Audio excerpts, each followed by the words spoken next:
Spitting grit from your teeth becomes a morning ritual when the dirt itself tries to eat you.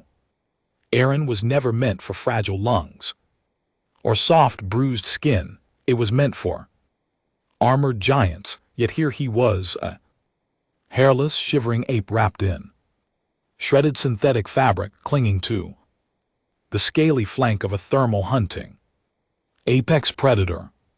They say humans are highly adaptable creatures.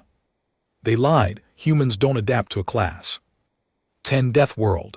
They merely learn how to stall the inevitable. Gravity on Aaron didn't just pull at you, it sat on your shoulders like a physical weight, grinding cartilage against bone. Ethan woke with a sharp gasp, his lungs straining against the thick sulfur-heavy air. He rolled onto his side, pressing his face into the damp, spongy moss of the den. His joints popped. His lower back screamed in dull, familiar protest. He was 18 standard years old, though he didn't know how to measure years. He only knew the wet seasons and the dry seasons and the permanent exhausting ache in his muscles. He pushed himself up onto his knees. The den smelled intensely of ammonia, rotting meat, and the dry, static scent of shed kitten. Beside him, a mountain of black scales and dense muscle shifted. Rust, that was the sound Ethan made in his throat to identify her, a grating two-syllable bark that mimicked the grinding of tectonic plates. She was a stalker, though Ethan had no word for her species. She was simply his mother. Rust was the size of a Terran transport rover, boasting 4 heavily corded limbs, a broad, flat skull plated with overlapping bone armor, and a jaw that could snap a titanium femur in half. Rust exhaled. A jet of hot, moist air blasted Ethan, smelling of digested bone marrow. She opened one of her 4 eyes, a pale, milky slit that tracked heat rather than visible light. She rumbled. It wasn't a vocalization, but a subsonic vibration that Ethan felt in his sternum. It meant, wake, move, hunt. I'm up, Ethan croaked. His voice was a raspy, underused thing. He spoke mostly in clicks, grunts, and whistles, but sometimes, when the silence of the jungle became too crushing, snorts. He muttered the fragmented English words he had memorized from a broken data pad years ago. He didn't know what most of them meant. They were just sounds. He reached for his tools. He didn't have claws, so he had to make them. He strapped a jagged piece of obsidian-like glass to his thigh using snorts, the cured intestine of a scavenger bird. He picked up his spear, a heavy, dense branch of ironwood tipped with a discarded fang from one of Rust's previous kills. The wood was heavy, polished smooth by the constant sweat and oils of his hands. Ethan was covered in scars. They mapped his failures. Jagged line across his ribs where a burrowing centipede had almost gutted him at age 10. Puncture marks on his calf from a venomous spore plant. His skin, once a pale pink, was now baked into a leathery, dirt-stained brown, thick with calluses. He wore a ragged loincloth fashioned from tough, leathery hides. He was a fragile, squishy thing in a world of armor and acid. Rust stood, shaking the damp earth from her scales. The sound was like a rock slide.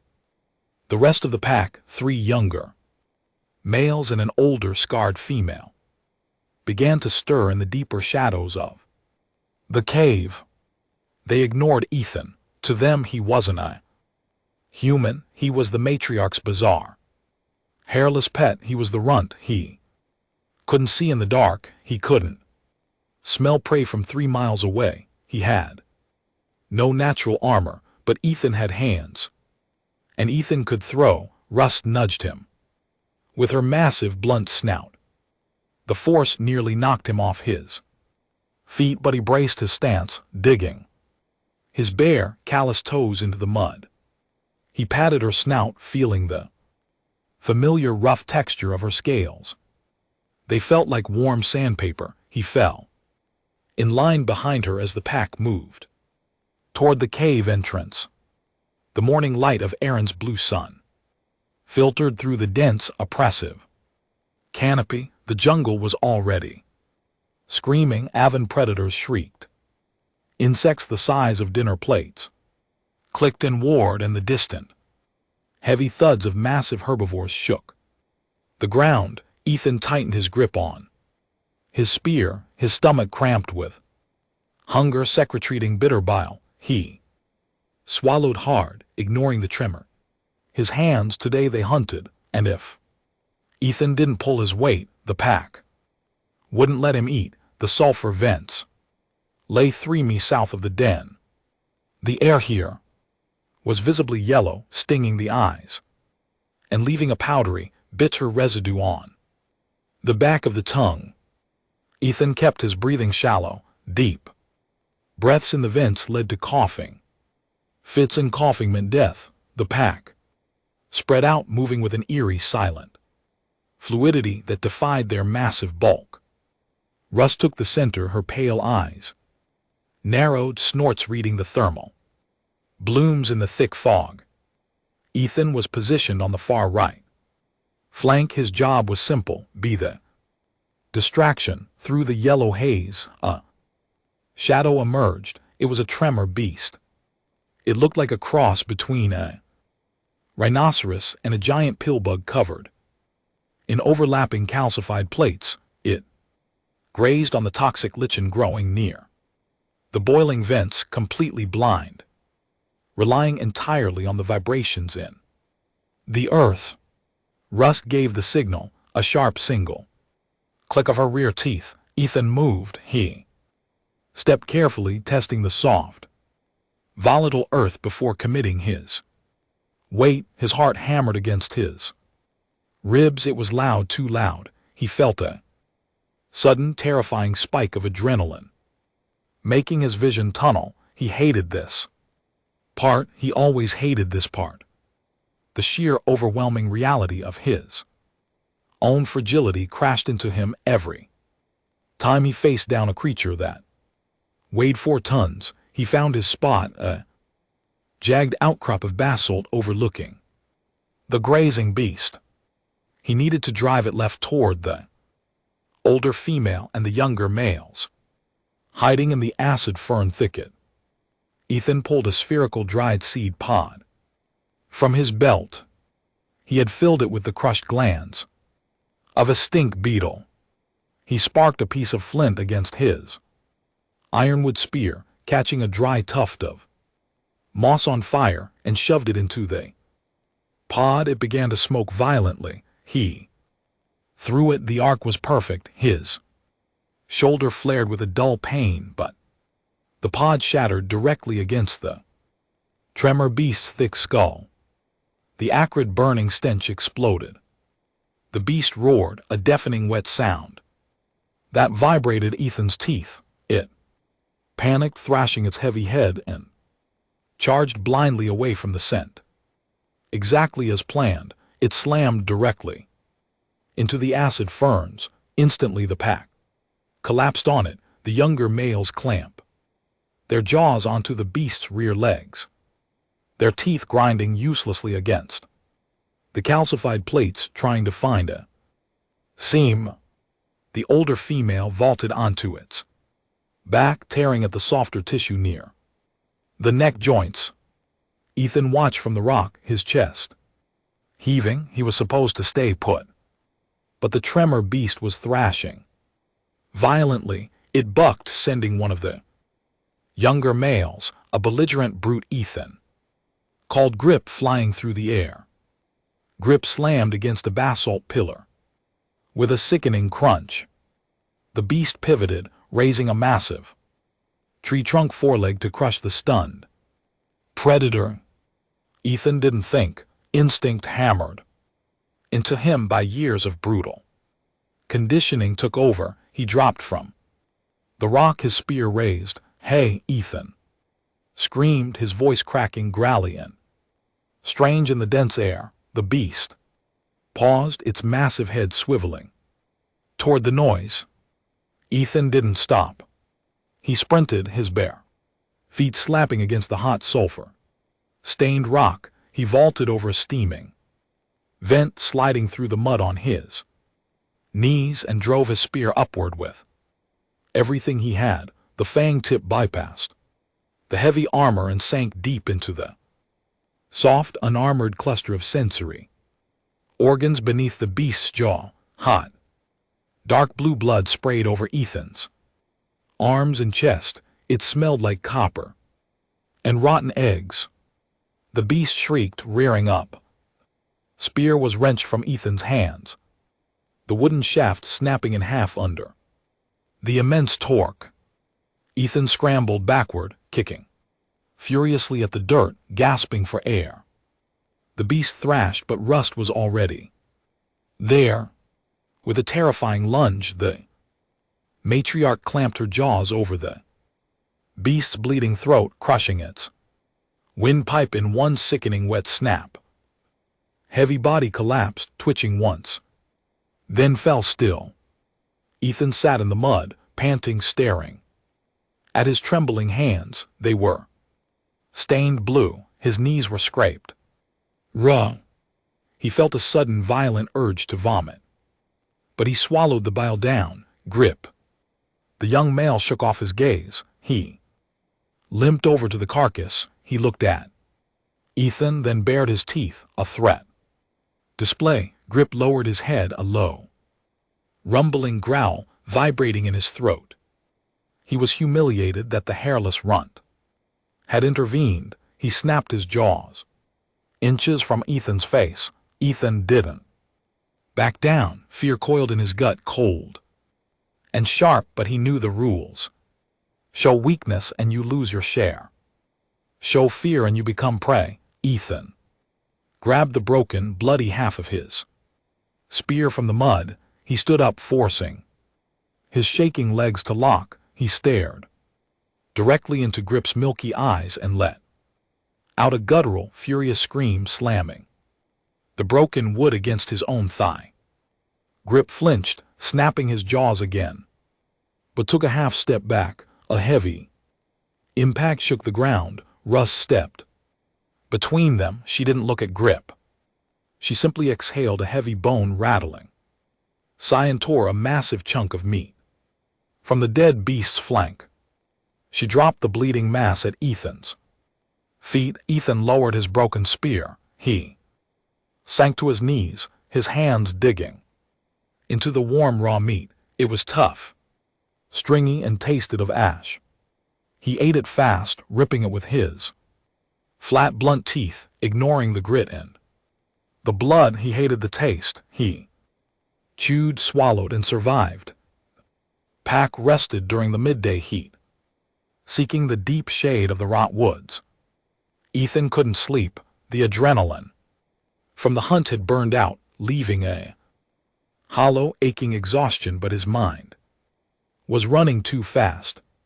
He slipped away from the sleeping pile, moving quietly through the dense underbrush.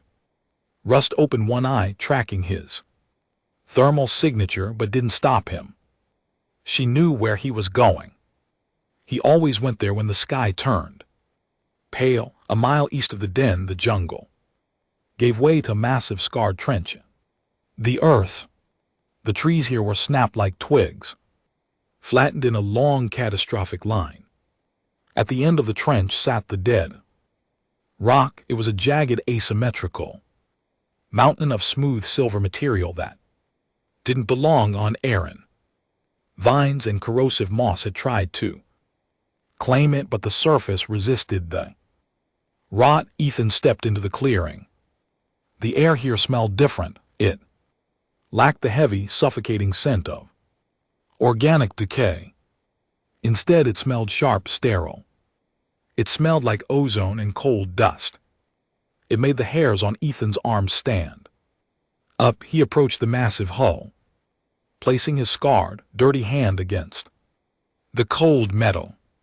He didn't know the word spaceship. He didn't know what a hull was. To Ethan, it was simply the place where Rust had found him. It was a giant, hollow beast that had fallen from the sky and died. He squeezed through a jagged tear in the metal flank, slipping into the dark, silent belly of the beast. Inside, gravity felt slightly different. The floors were tilted, corridors caned at sickening angles. His bare feet padded softly against grated metal. He hated the texture. It was too uniform, too perfect. There was no give, no life to it. He navigated the labyrinth of dead corridors purely by memory, relying on the ambient light filtering through the hull breaches. He reached a room near the front. The walls were lined with cracked black glass panels. Ethan sat cross-legged in the center of the tilted room. He pulled a sharp piece of flint from his belt and began meticulously scraping the dried blue blood from beneath his fingernails. As he worked, his elbow bumped against a lowered console protruding from the floor. A sharp synthetic beep pierced the silence. Ethan froze. The sound was alien. It was too clean, cutting through the heavy air without echoing. One of the black glass panels flickered. A soft blue light spilled into the dusty room. Ethan scrambled backward, his heart leaping into his throat, his hand instinctively grabbing his flint knife. He pressed his back against the bulkhead, his breathing ragged. The light coalesced in the center of the room, projecting upward to form a three-dimensional shape. It was a creature. Ethan stared, his eyes wide.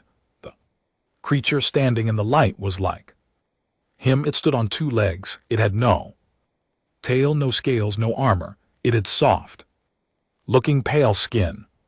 But unlike Ethan, it was clean. It wore a crisp gray covering over its body, adorned with silver pieces that caught the light.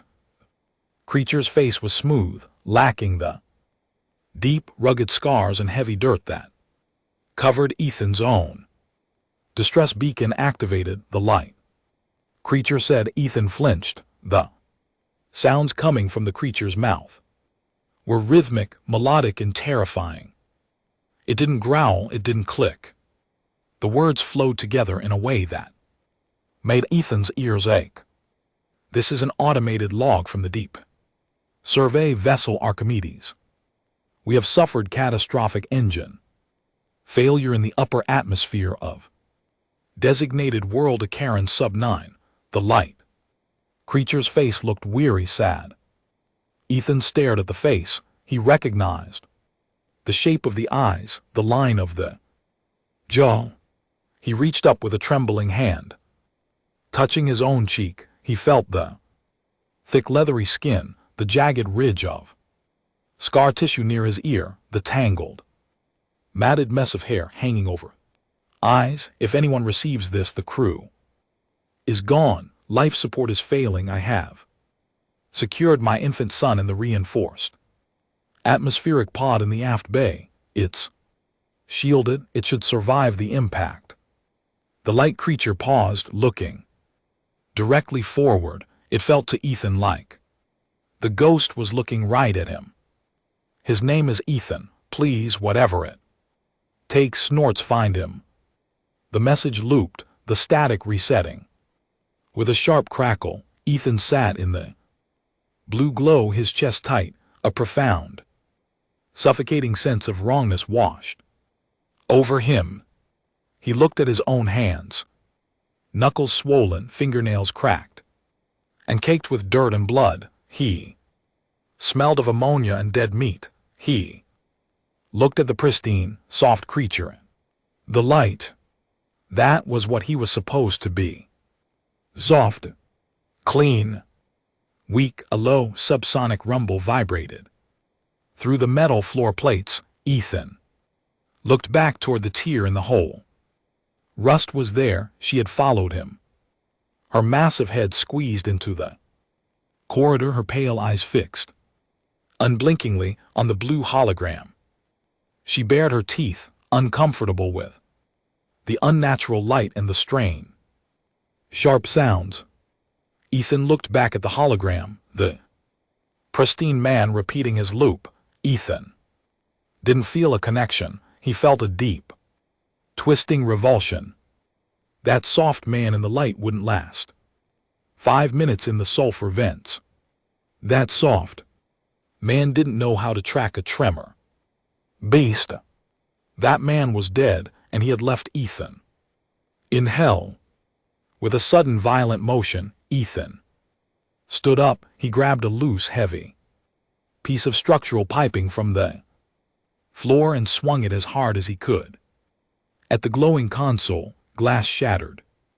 The projector sparked violently, emitting a sharp hiss of ozone, and the blue light died. The room plunged back into the comforting dim shadows. Ethan stood in the dark, breathing heavily. He dropped the pipe. He walked over to Rust, pressing his sweaty, dirty forehead against the hard, warm scales of her snout. She let out a long, slow breath. Scent of the jungle washing over him, grounding him. He wasn't the soft thing in the light, he was the runt of the pack, and he had a long way to go before the sun went down. The dry season hit Aaron like an open furnace. The spongy, damp moss of the jungle floor died rapidly, baking into jagged ceramic hard shards that sliced Ethan's bare feet. The heavy sulfur fog of the lowlands evaporated, replaced by a thin, searing wind that carried the choking dust of pulverized dead vegetation. The air tasted of rust and static. Breathing became a conscious, painful effort. Every inhalation dried the back of his throat until swallowing felt like dragging gravel down his esophagus. Ethan sat beside a shrinking, muddy watering hole, systematically packing wet clay onto his arms and thighs. The mud was his armor against the ultraviolet radiation of the blue sun. It cooled his skin, trapped his sweat, and masked his scent. His older siblings, Grip, the scarred female he called Notch, and the 2 younger males, lounged in the deep shade of a sprawling ironwood tree, their thick black scales absorbing and dissipating the heat with an efficiency Ethan could only envy. He dug his fingers into the wet earth, pulling up another handful of gray sludge. He slapped it onto his shoulder, smearing it down his bicep. He stopped. His hand hovered over his own skin. Beneath the layer of drying, cracking mud, he saw the deep brown of his hide, scarred and utterly filthy.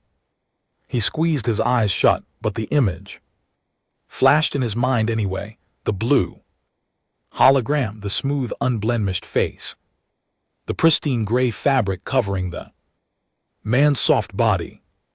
Clean. Ethan didn't have a word for that concept, but he felt the sudden, irrational weight of it. A creeping sensation crawled up his spine. He was covered in rot. He smelled of old blood and feces. For 18 years, it had just been the smell of life. Now it was a profound, crawling itch. He dropped the handful of mud. He waded deeper into the shrinking pool, the tepid, murky water rising to his waist. He plunged his arms under the surface and began to scrub. And GT, snorts. And GT. He rubbed his hands together furiously, scraping his blunt fingernails against his own forearms, trying to peel the layers of dirt away. The water around him turned dark. He scrubbed harder, his breathing hitching, his chest tightening within Inexplicable panic. He scraped at the thick calluses on his palms. He dug into the grime caked around his knees. He didn't stop until a sharp, stinging pain broke his frantic trance. Ethan looked down. He had rubbed the skin of his left forearm raw. A slow trickle of bright red blood oozed from the scraped flesh, vivid and alarming against the gray mud. A heavy splash broke the silence behind him. Russ stepped into the pool.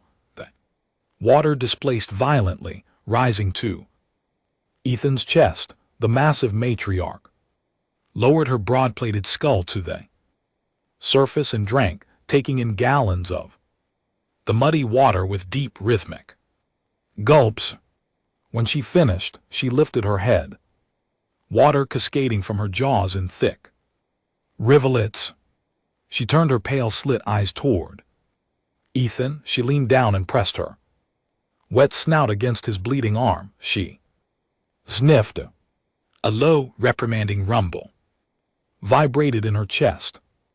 Blood meant predators. Blood in the water meant drawing parasites. She opened her jaws and dragged her massive sandpaper-like tongue up his forearm, wiping away the blood in a layer of skin with a single agonizingly rough lick. Ethan hissed, jerking his arm back. Russ didn't push it. She simply turned and waded out of the pool, her heavy tail carving a trench in the mudbank. She let out a sharp two-toned bark. Move higher.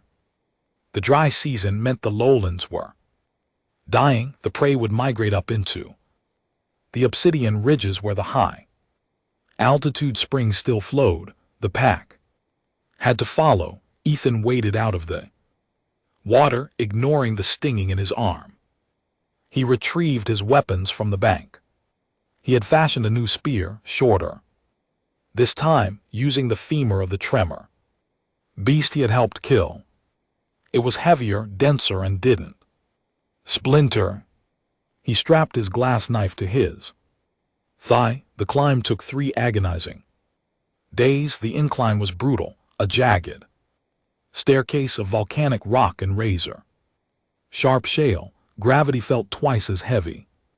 Here Ethan's chest burned, his muscles spasmed. The pack moved effortlessly, their 4 massive limbs finding purchase on the sheer stone faces.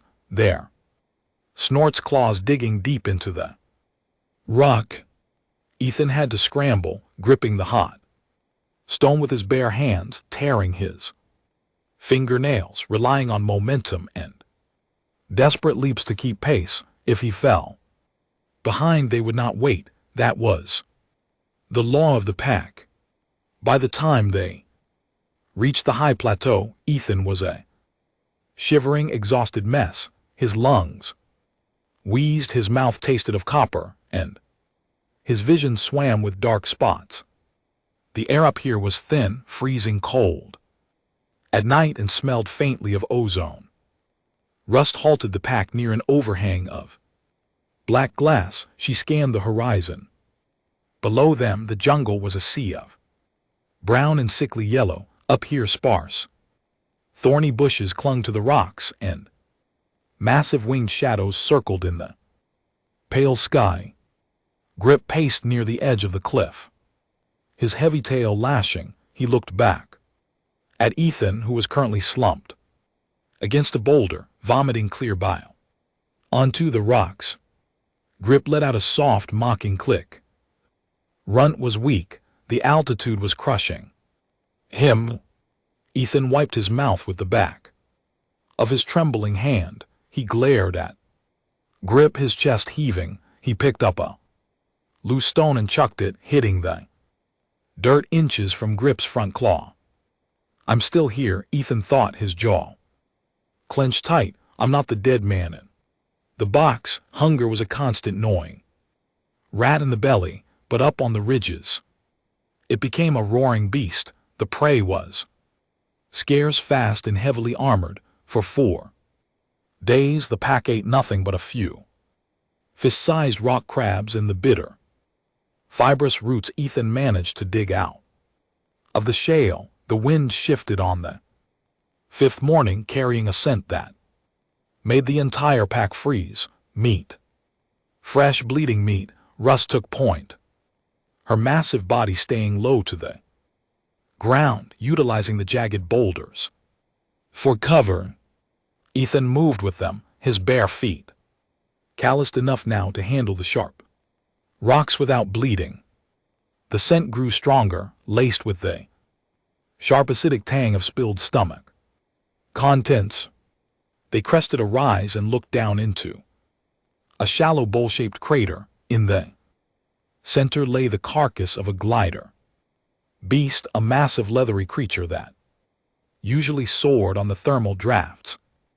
It had crashed, its wings snapped, its rib cage ripped wide open, but it wasn't alone. A swarm of razor hounds had claimed the kill. There were at least 20 of them. They were the size of Terran wolves, but entirely hairless, sporting sickly pale skin pulled tight over protruding ribs. Their spines were lined with hollow, venom-filled quills and snorts, their jaws hinged open like snakes, lined with serrated, inward curving teeth. They were frantic, tearing at the meat, fighting each other for the scraps, their snorts high-pitched chattering, barks echoing in the crater. A pack of stalkers usually avoided razor hounds. The hounds were fragile individually, but their venom induced violent neurotoxic spasms, and their sheer numbers could overwhelm even a matriarch. But Rust was starving. The younger males were visibly trembling with hunger. Rust didn't signal, she simply launched herself over the ridge. The crater erupted into chaos. Rust slammed into the center of the swarm, her jaws snapping a hound in half before her front claws crushed another into the dirt. Notch and the two younger males flanked her, their heavy tails sweeping the hounds aside like broken toys.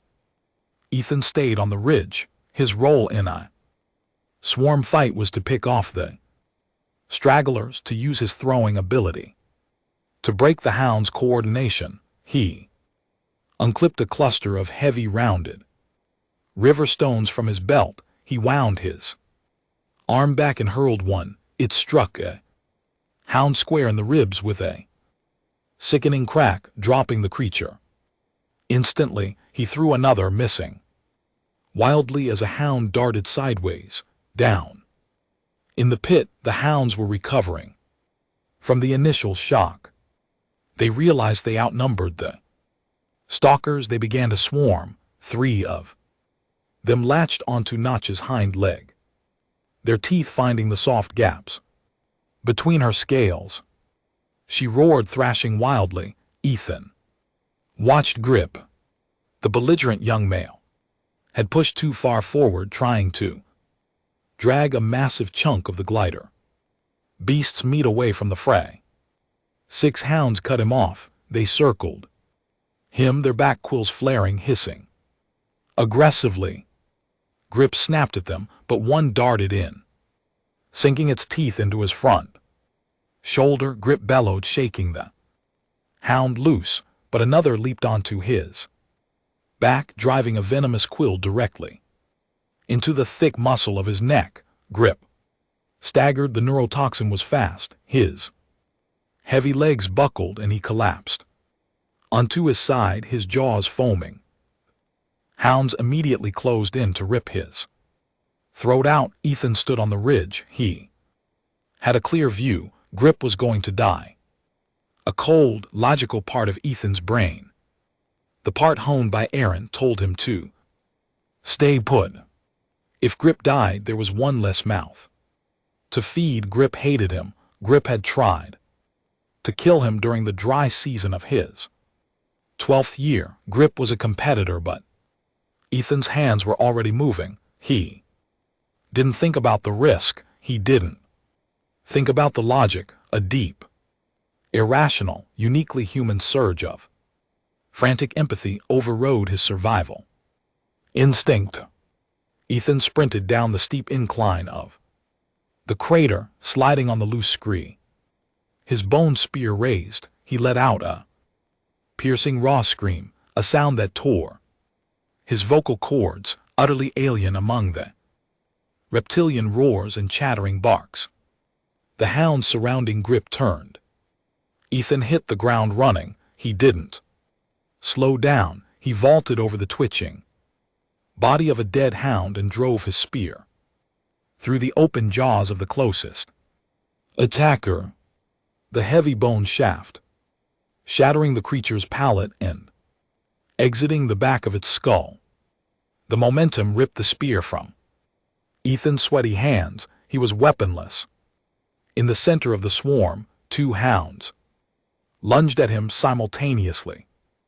Ethan dropped to his knees, twisting his torso violently. One hound sailed over his shoulder, its claws raking across his back, opening 3 shallow burning lines. The second hound slammed into his chest, knocking him flat onto the bloody rocks. The hound's jaws snapped inches from Ethan's face, its foul, hot breath smelling of rotting meat.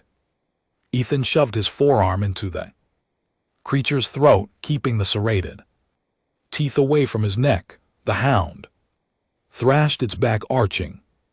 Ethan felt a sharp, agonizing pinch in his left thigh. A quill.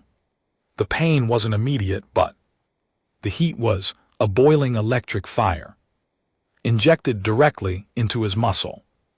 Ethan screamed, his vision flashing white with a desperate surge of adrenaline. He reached his free hand down to his belt, drew his jagged glass knife, and drove it blindly upward into the hound's belly. He ripped the blade sideways. Hot, slick intestines spilled over his arm. The hound went limp. Ethan shoved the heavy corpse off his chest. He tried to stand, but his left leg was dead. The neurotoxin was spreading, turning his blood to lead. The world tilted. He saw rust crush the last remaining hound near the carcass. The surviving swarm scattered, fleeing snorts up the far side of the crater. Ethan collapsed onto the rocks, gasping. His heart hammered an erratic, terrifying rhythm against his ribs. The world narrowed to the sound of his own ragged breathing. A shadow fell over him. Grip dragged his massive, paralyzed body across the dirt. He stopped a few feet from Ethan. The young male was breathing heavily, his snort's milky eyes locked on the hairless runt who had just saved him. For a long moment neither moved. There was no gratitude in Grip's eyes, only profound confusion.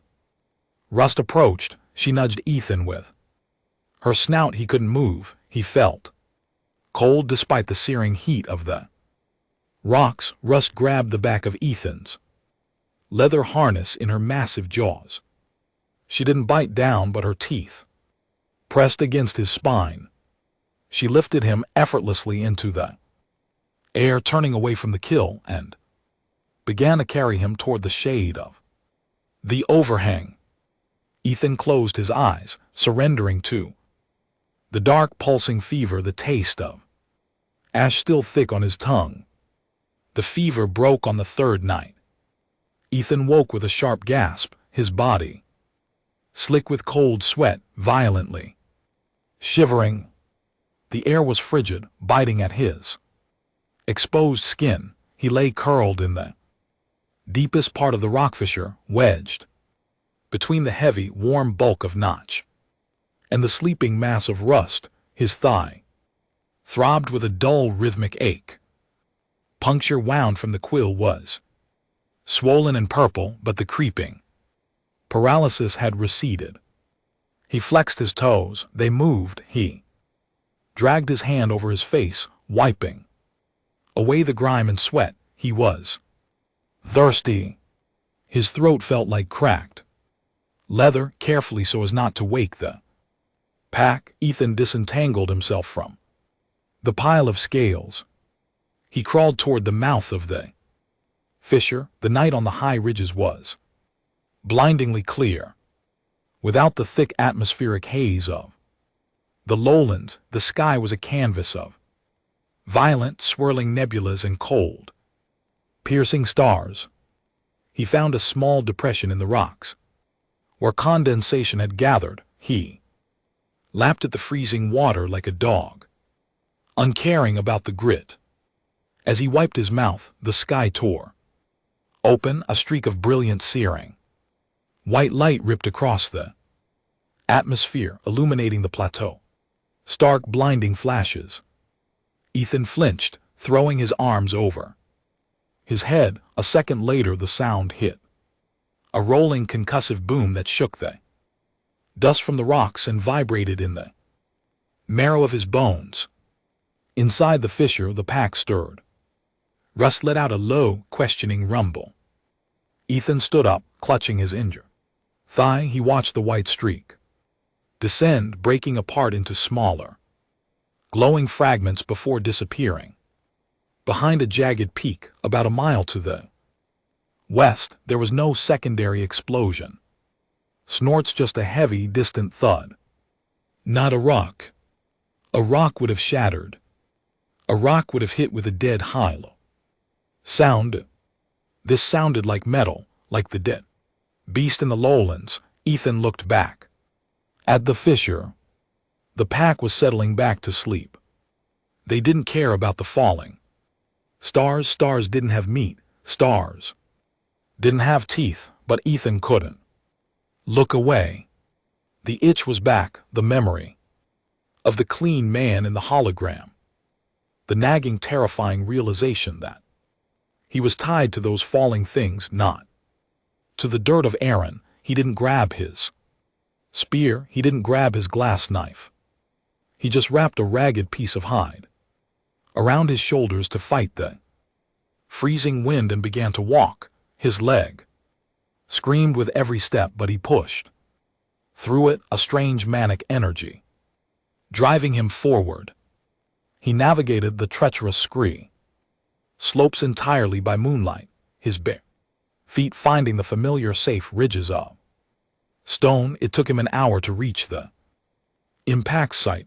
It lay at the bottom of a narrow ravine. It wasn't a ship, it was a cylinder roughly the size of a Terran escape pod, heavily scorched and pitted from the atmospheric re-entry.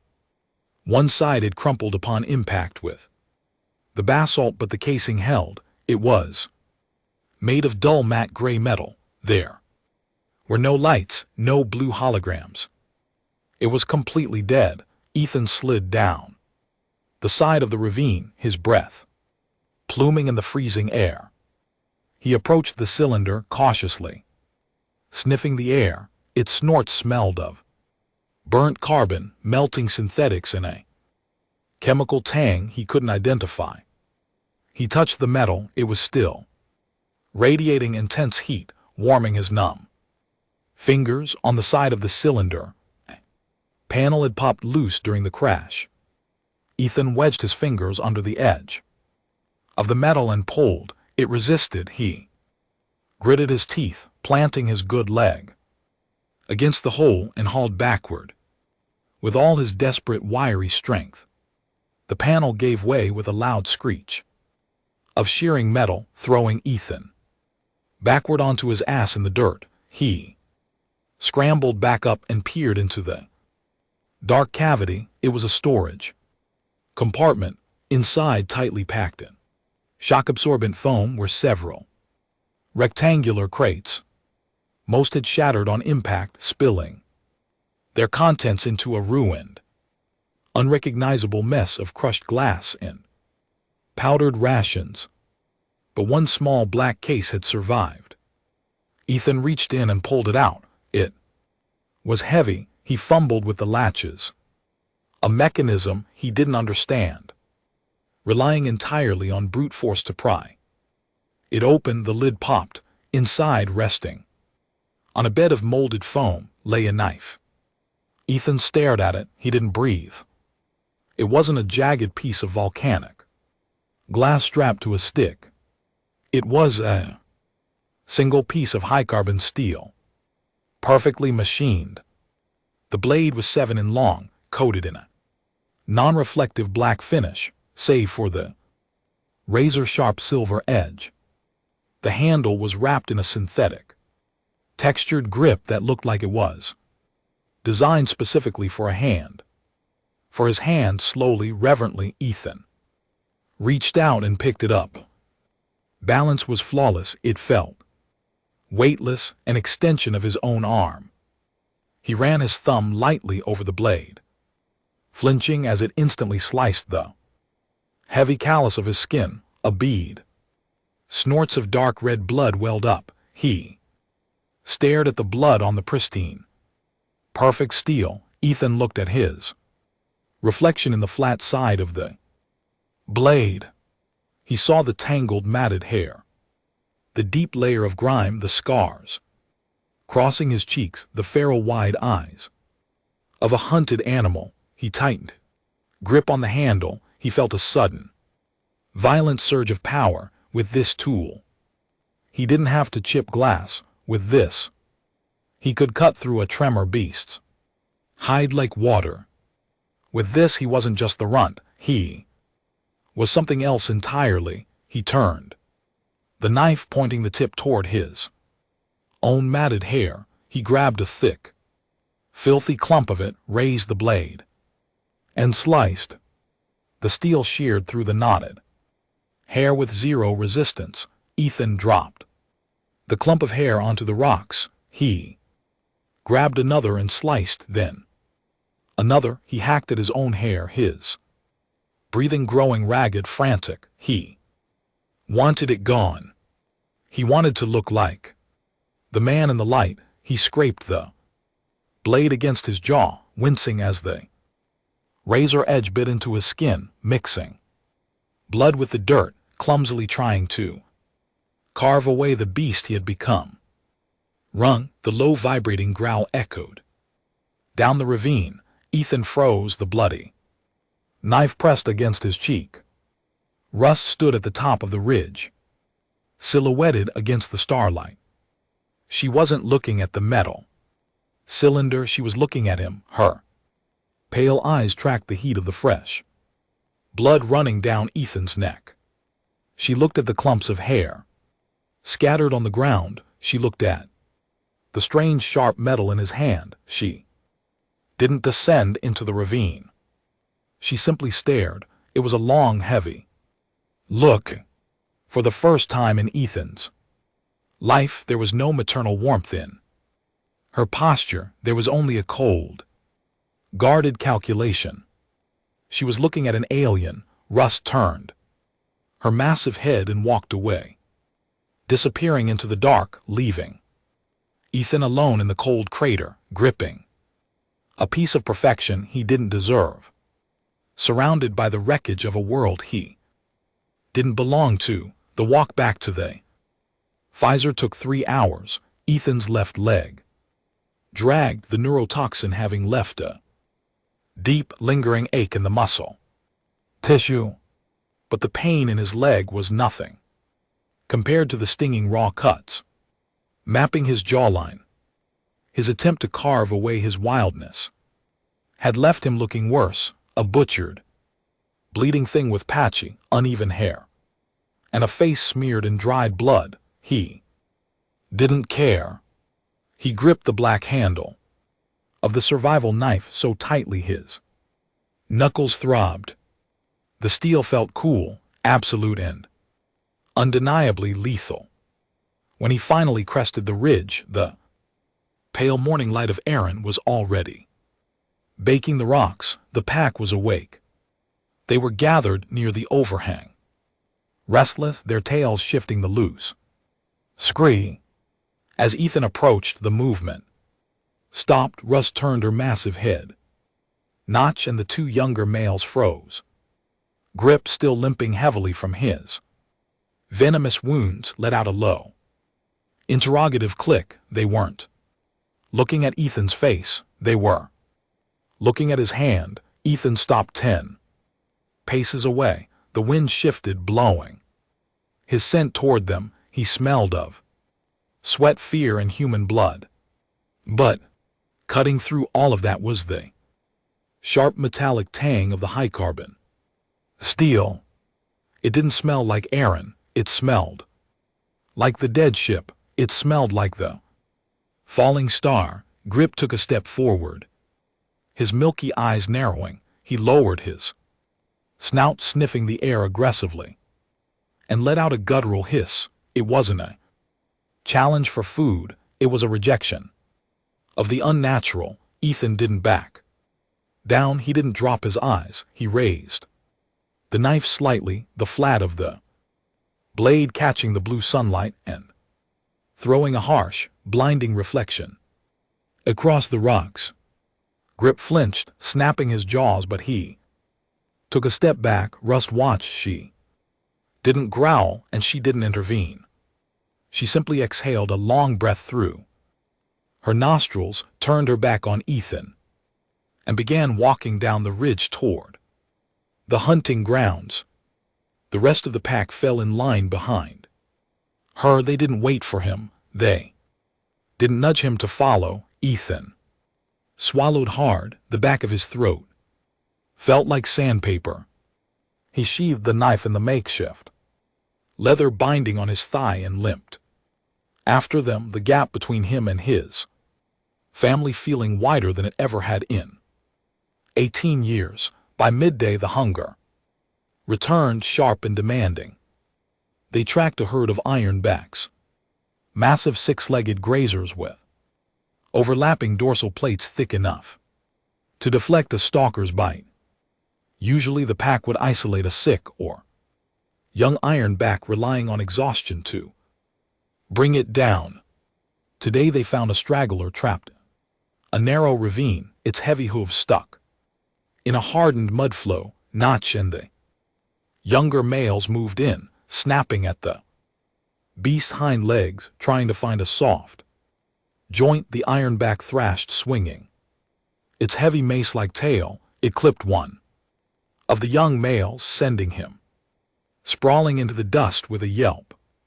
Rust circled to the front, looking for an opening at the throat, but the beast kept its armored head tucked tight.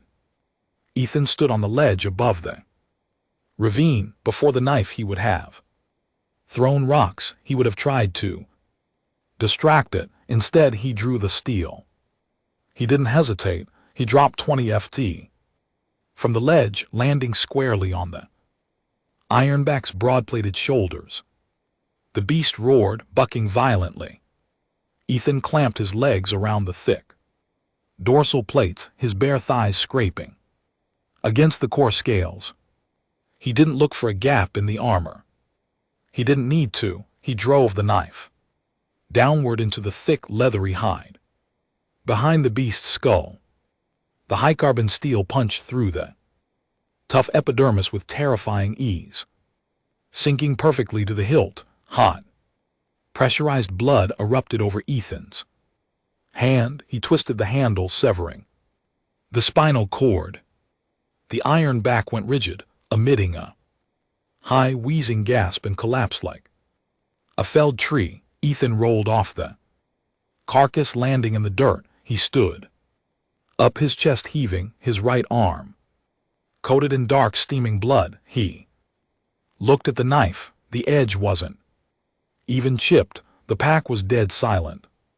Notch, Grip, and the others stared at the massive dead grazer, and then at the hairless runt who had killed it in 3 seconds. Rust stepped forward. She sniffed the clean surgical incision at the base of the beast's neck. She looked at Ethan, then deliberately she stepped back and lowered her head. It was the gesture of the first bite, the matriarch's right. She was offering it to him. Ethan walked forward. He knelt in the dirt, the smell of the fresh kill overwhelming him. He drove the knife into the meat, carving a massive, bleeding chunk from the flank and raised it to his mouth. He chewed the tough raw flesh, the blood running down his chin, mixing with the dried scabs of his butchered hair. He had power, he had dominance. But as he looked at the milky, unreadable eyes of his mother, he realized he was completely alone. He was no longer the runt they had to protect. He was a monster they didn't understand. The wet season arrived not with a drizzle, but with a violent atmospheric collapse. The sky bruised into a deep, sickly purple, and the rain fell in heavy, warm sheets that turned the volcanic ash into a sucking gray slurry. The pack sought shelter in a deep basalt cave halfway down the ridge. For 3 days they slept, digesting the iron back, letting the torrential rain wash the grime from their scales. Ethan sat near the entrance, meticulously sharpening his knife on a piece of wet shale. He didn't need to sharpen it. The edge was still perfect, but the rhythmic, scraping friction grounded him. It gave his hands something to do besides pick at the scabs on his face. On the 4th morning, the rain stopped, leaving the jungle below steaming in a thick, suffocating fog, and then the sky screamed. It wasn't the cracking boom of a falling pod, it was a sustained vibrating roar that rattled the loose stones from the cave ceiling. The sound was mechanical, rhythmic, and impossibly loud. Rust was on her feet instantly, her teeth bared, her throat vibrating with a low, aggressive rumble. The pack crowded the cave entrance. Peering through the heavy mist, a shadow descended through the clouds. It was massive, a blocky, brutalist wedge of dark metal flanked by 4 rotating thruster pods that burned the moisture out of the air. It didn't crash. It hovered, the thrusters scorching a 50-foot clearing in the jungle canopy. Below, snapping ironwood trees like dry twigs. With a heavy mechanical thud, the ship touched down in the valley. Ethan stood, frozen, his heart hammering a frantic rhythm against his ribs. The smell of burning ozone and vaporized sap reached the cave, harsh and sterile. The ship was a towering monolith of right angles and smooth surfaces. It was exactly like the dead ship in the trench, but alive. A hydraulic hiss echoed through the valley. A ramp lowered into the mud. 3 figures walked out. Ethan stopped, breathing. They were bipedal. They wore bulky dark gray hazard suits with sealed helmets and opaque mirrored visors. They carried long black rifles tight against their chests. They moved with a slow, coordinated precision that looked entirely alien against the chaotic, organic backdrop of Aaron. Retrieval team, one of them said. The voice didn't come from a mouth, it boomed from a loudspeaker on the ship. Translated through a burst of static, the sound was flat, devoid of emotion. Beacon localized, spread out. Watch the canopy. Scans show heavy predatory fauna. Ethan understood the words. They triggered dusty, locked pathways in his brain, echoing the melodic sounds of the blue hologram. Find snorts him, the ghost had said. Ethan's grip on his knife tightened. His knuckles turned white. His biological kin were here. They had ships. They had metal. They had the clean, soft faces beneath those dark visors. Russ didn't care about their faces. She cared about the intrusion. This was her territory, and these loud-smelling things had just burned her hunting ground. She let out a deafening roar and charged down the scree slope. Wait, Ethan screamed the English word, tearing from his throat, harsh and broken. But Notch, Grip, and the others were already moving, a terrifying avalanche of black scales and snapping jaws plunging into the fog. Ethan scrambled after them, his bare feet sliding on the wet mud, his chest tight with a sudden suffocating panic. Down in the valley, the retrieval team heard the avalanche. Contact multiple bogeys, 12-0-0. The sound of the rifles wasn't a bang. It was a high-pitched, ear-splitting shriek. Ethan watched as a volley of bright, blinding blue plasma bolts tore through the fog. One of the bolts struck Grip squarely in the chest. The impact didn't just pierce his armor, it vaporized it. Grip was thrown backward, a massive cauterized hole smoking in his thorax. He hit the mud and didn't move. Not shrieked, pivoting away, but a second volley caught her in the hind leg. The meat instantly cooked. Smell of burning flesh and boiling blood filled the wet air, sharp and sickening. Russ didn't stop. She hit the valley floor, her massive weight shaking the ground, and closed the distance with terrifying speed. She lunged at the closest human, suppressing fire. Hold the line. The human dropped to one knee and fired upward. A plasma bolt grazed Russ's jaw, shattering her lower bone plating. She bellowed, her momentum faltering, and crashed heavily into the mud just yards from the human's boots. Ethan reached the tree. He hid behind the massive trunk of a rotwood, gasping for air. He looked at the humans. They were standing over his mother, their rifles raised, the blue glow of their weapons reflecting in their visors. They were calm, they were efficient. "Target down," one of them said, stepping toward Rust's thrashing form, aiming the rifle directly at her skull. "Prepping to execute. Need this LZ. Clear." Ethan looked at the knife in his hand. He looked at the humans. They were his species. They were his salvation from the dirt, the hunger, and the pain. If he stepped out, if he dropped the knife, they would take him away. They would make him clean. They would take him too. The stars. He looked at Rust. Her pale eyes were wide, tracking the blue light of the gun. She was bleeding. She was vulnerable. She was the monster that had dragged him through the sulfur vents, licked the rot from his skin, and fed him when he was too weak to chew. Ethan didn't choose the stars. He chose the mud. Ethan didn't scream. Screaming warned the prey. He moved purely on instinct, channeling the brutal, silent lessons of 18 years on a Class 10 Deathworld.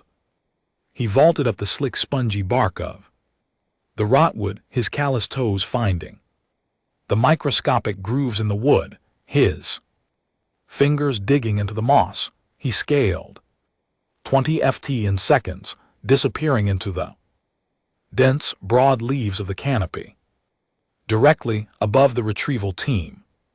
He crouched on a thick branch, perfectly still. The heat from the ship's thrusters was rising, turning the canopy into a suffocating sauna. Sweat stung his eyes. Below him, the three humans stood in a loose triangle around his mother. They looked utterly alien, sharp lines of dark gray armor, sealed joints, and faceless, mirrored visors that reflected the bruised purple sky. "I'm getting a thermal spike directly above us," one of the humans said. The voice drifted up, metallic and processed, stripping away all the nuance of a living throat. "Just put the beast down, Hayes. Let's grab the pod drive and get off this rock." The human aiming at Russ stepped forward. His boots sank into the mud with a heavy synthetic squelch. He tightened his armored finger on the trigger mechanism of the plasma rifle. Ethan dropped. He fell like a stone, totally silent, plummeting through the humid air. He didn't use the bone spear. He didn't try to punch through the heavy ceramic plates of the hazard suit. He aimed for the single point of vulnerability he could see. Ethan slammed into the human called. Hayes. The impact was jarring, knocking the wind from Ethan's lungs and sending a shock wave of pain up his shins. His knees locked around the heavy, reinforced helmet, driving the human face first into the gray mud before Hayes could process the ambush. Ethan's hand was already moving. He gripped the black survival knife reverse style and drove it downward into the flexible, ribbed ceiling beneath the helmet's rim. The high-carbon steel slipped through the synthetic mesh. It bit deep into the human's neck. Hayes convulsed and armored hand flew up, catching Ethan's wrist. The grip was terrifying, powered by the suit's micro-servos. Ethan felt the bones in his forearm grind together, on the verge of snapping. But he didn't let go. He leveraged his entire body weight, twisting the blade and ripping it violently outward. Bright, arterial red blood sprayed in a high-pressure arc, coating the mirrored visor and hissing against the hot barrel of the dropped plasma rifle. The servo-assisted grip on Ethan's wrist went slack. Hayes let out a raw gurgling sound, a decidedly unchannel noise of absolute suffocating terror, and went still. What the hell is that? The second human shouted, spinning around. Ethan pushed off the dead man's chest. He hit the ground running, launching himself low through the sucking mud just as the plasma rifle shrieked. A blinding bolt of blue heat seared the air inches above his back, instantly vaporizing the rain around it. The sheer thermal shock singed the hair off Ethan's neck and left a phantom burn across his shoulders. He tackled the second human at the knees. The heavy suit was a fortress designed for environmental extremes, not close quarters brawling against a feral, desperate ape. The human lost his footing, his heavy boots slipping in the bloody mud, and crashed onto his back. The rifle fired wildly into the sky, severing a thick tree branch that plummeted into the brush. Ethan scrambled up the man's armored torso. The human thrashed, raising a heavy forearm to block him, but Ethan was faster. Snorts, he grabbed the rim of the helmet with his left hand, pinning the head against the ground. He reversed his grip on the knife again, bringing the heavy steel pommel down with devastating force onto the center of the mirrored visor. Crack, a spiderweb of white lines fractured the glass. The human beneath him let out a muffled shout, his armored hands desperately clawing at Ethan's ribs, bruising the flesh beneath the mud and scars. Ethan brought the heavy steel down again and again. His breathing was a ragged, frantic wheeze. The glass shattered. A burst of sterile, conditioned air hit Ethan's face. It smelled like the dead ship in the trench. It smelled like nothing. Ethan froze for a fraction of a second. Beneath the broken glass, he saw a face. Pale, pristine skin, Snort's blue eyes, wide and bloodshot with panic. Sweat dripped down a smooth, unscarred forehead. The man looked up at the feral thing pinning him down. He saw the matted, blood-soaked hair, the terrifying web of scars, the dirt-caked skin, and the manic, animalistic eyes. Then the human looked at Ethan's hands. He saw the thumbs. He saw the structure of the face beneath the grime. Wait. The human choked out, his voice raw, stripped of the speaker's metallic filter. Wait, you're human. Oh my God, you're the kid. Ethan felt a violent, sickening shudder rack his spine. The voice, the face, it was the ghost from the blue light. It was the pristine man. It was the thing he was supposed to be. For a singular, agonizing heartbeat, a phantom tether, pulled at Ethan's chest, the urge to stop, the urge to understand, but out of the corner of his eye, Ethan saw Rust. She was bleeding, her jaw was shattered. Aaron didn't tolerate hesitation. Aaron didn't care about ghosts. Ethan squeezed his eyes shut and drove the knife through the shattered visor. The human arched violently beneath him, then slumped back into the mud. Abort.